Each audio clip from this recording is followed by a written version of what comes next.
अधिकारी त्याच्यामधले जे आहेत तेही पुढे आलेले आहेत. तिथे असताना एवढंच फक्त मी नमूद करेन, या अधिकाऱ्याच्या दृष्टिकोनातून सत्ता बदल होता कामा नये. पण सत्ता बदल झाला, प्रॉपर ड्युटी न करण्यासाठी त्यांना जी काही कायदेची सजा आहे त्याला आग्रह आमचा पक्ष धरणार. त्याच्यामुळे मी सगळ्या अधिकाऱ्यांना म्हणतो, एक तर तुम्ही इन्क्वायरी करू नका, करणार असाल तर खऱ्याने करा. उगीच कुणीतरी सांगते कुणीतरी हे करते नाही. सुप्रीम कोर्टाने एका मॅटरमध्ये व्हेरी क्लिअर कट एक जजमेंट दिलेला आहे. तुमच्यावर प्रेशर येत असेल तर तुम्ही तिथे नोटिंग करा. We are there to protect you. संविधानाने तुम्हाला असायला प्रोटेक्ट केलेलं आहे, हे बरोबर आहे. पण कोर्टही आश्वासन देते की आम्ही तुम्हाला प्रोटेक्ट करायला तिथे बसलेलो आहोत. हे दोन आश्वासन असल्यानंतर अधिकारी जर त्याच्या ड्युटीची लॉयल नसतील तर he will have to pay the penalty. हे कुठेतरी इंट्रोड्यूस केलं पाहिजे. आणि म्हणून म्हणतो त्या अधिकाऱ्याने आमची सत्ता येऊ नये एवढं फक्त बघावं.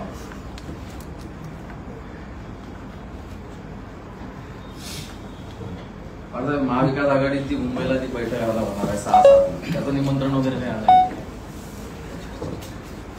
बैठकीचं नाही निमंत्रण आलेलं. शरद पवारांनी चर्चेला बोलवलं एवढं निमंत्रण आहे. मी त्या दिवशीच म्हणालो की 6 तारखेचं बैठकीचं शरद पवारांचं निमंत्रण आहे. नाही म्हणजे शरद पवारांचं वैयक्तिक निमंत्रण आहे तुम्हाला की 6 तारखेचं? आता त्यांनी म्हटलं बैठक, त्यांनी म्हटलं आपण भेटता येईल का? म्हटलं भाई म्हटलं भेटता येईल.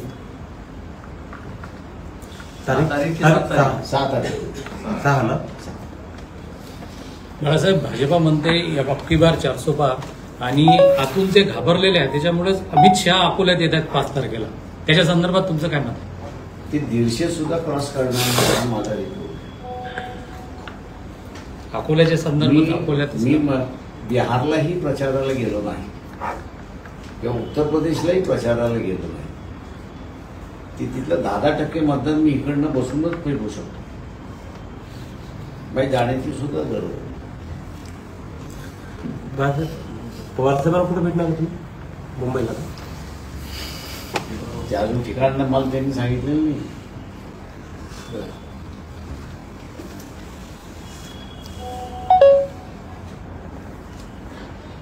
पण मुंबई सोडूनच असेल असं मला वाटतं.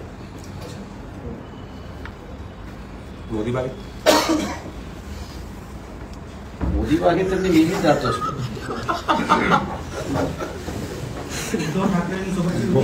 दोन मेवण्या राहतात तिथे. एक नाही 2.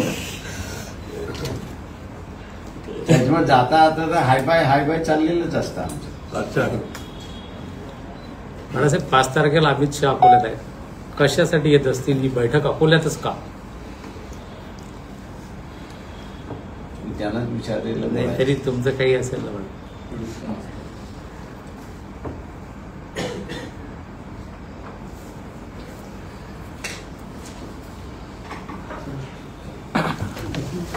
थँक्यू.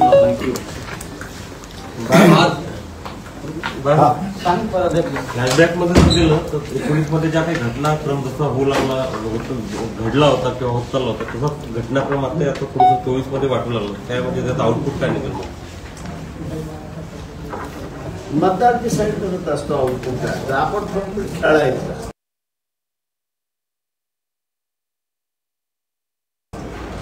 मतदार डिसाईड करतो की मोदी